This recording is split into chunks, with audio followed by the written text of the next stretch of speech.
Assalamualaikum warahmatullahi wabarakatuh.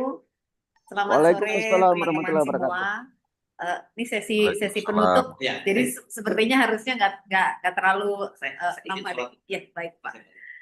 Oke, jadi dari tadi kita sudah mendengar paparan dari berbagai pakar, bagaimana mereka menilai bahwa selalu ada tantangan dari media-media baru yang tumbuh gitu, tapi selalu juga ada peluang.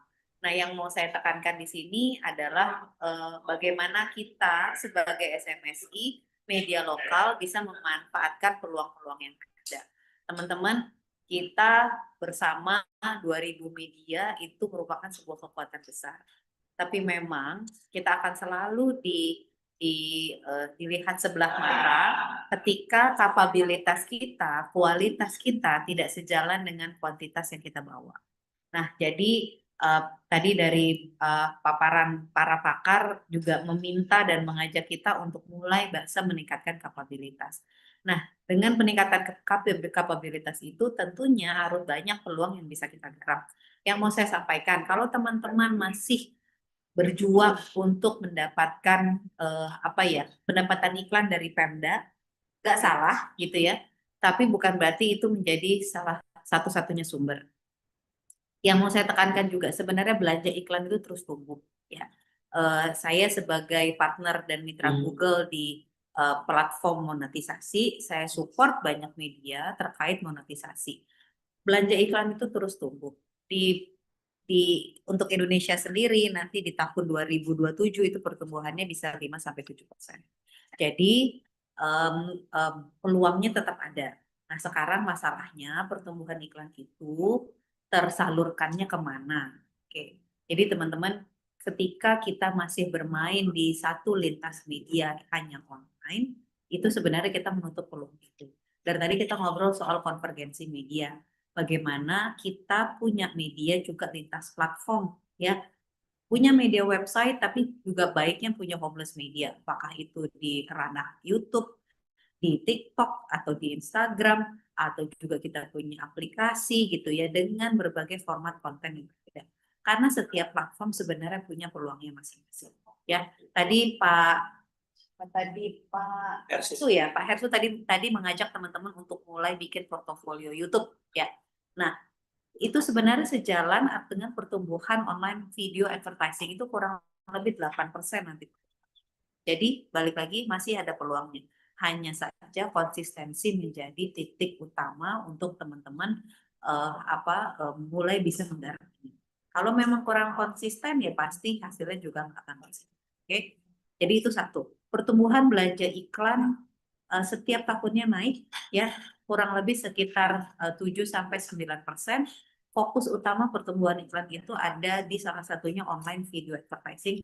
Saya sampaikan aja teman-teman bisa garap ya. Di luar dari itu ada retail media, kemudian paid social sama paid search ya. Tapi seperti rasanya dengan kemampuan kita memproduksi konten, kemampuan kita dengan kapabilitas wartawan, kalau kita shifting sedikit ke konten video, sepertinya masih bisa digarap. Itu satu. Kemudian kedua,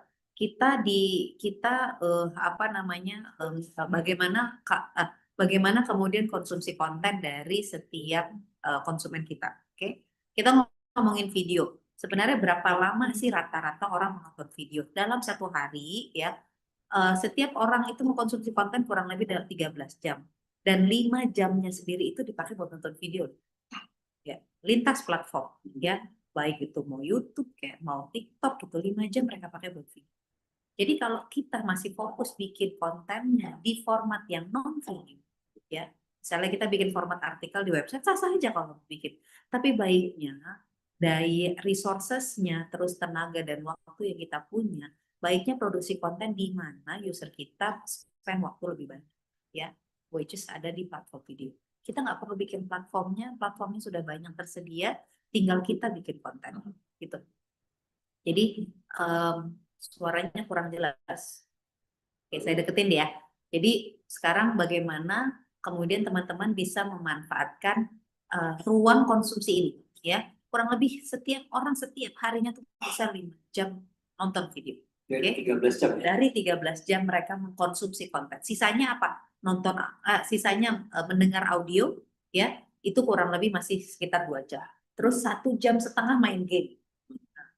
Sisanya baru tuh berinteraksi, kirim pesan, main sosial media gitu.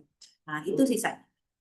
Jadi di mana nih di potensi mana nih kita bisa garap? Ya salah satunya adalah di ranah konten video. Oke, itu yang kedua. Terus yang ketiga, kita dihadapi dengan serangan platform AI ya, di mana semua pengunjung, umumnya pengunjung kita sekarang mencari informasi menggunakan platform AI. Oke. Nah, sekarang bagaimana kita beradaptasi dengan platform tersebut? Oke. Poinnya apa? Kalau kita memang mau supaya konten kita tetap dikonsumsi oleh orang, berarti konten kita sepantasnya juga harus di-crawling oleh platform AI. Nah, ada cara-cara tertentu supaya konten kita maksimal di-crawling oleh platform AI. Tujuan besarnya apa? Supaya nanti ketika ada user yang mendapatkan informasi dari Gen AI, misalnya itu ChatGPT atau Gemini, kemudian mereka dapat referensi link untuk masuk ke website kita. Nah, itu di momen itu kemudian mereka bisa langsung berinteraksi dengan konten. Ya. Jadi saya juga sarankan teman-teman mulai melek dengan bagaimana platform AI melakukan crawling. Ya, mulai melek bagaimana kita create konten yang AI friendly ya. AI nggak bisa kita tolak ya, nggak bisa kita tahan lagi. Jadi baiknya konten yang kita produksi ya beradaptasi dengan platform tersebut supaya crawlingnya juga lebih tinggi. Jadi itu 3 yang saya titipin ya teman-teman. Saya ulang lagi sedikit, belanja iklan digital terus tumbuh, online video advertising kemungkinan pertumbuhannya di sekitar 8%, sejalan dengan konsumsi user terhadap konten ya, konsumsi user terhadap konten video itu kurang lebih 5 jam setiap harinya. Nah, sekarang bagaimana kita mengadaptasikan konten kita terhadap ekosistem ini ya? Kita memang harus mulai bikin konten di video, dan kalau memang kita mau tetap fokus di bikin konten website, pastikan konten kita bisa beradaptasi dengan itu aja. Baik. Pak yang saya bisa sampaikan. Terima kasih sebelumnya teman-teman. Wassalamualaikum warahmatullahi wabarakatuh.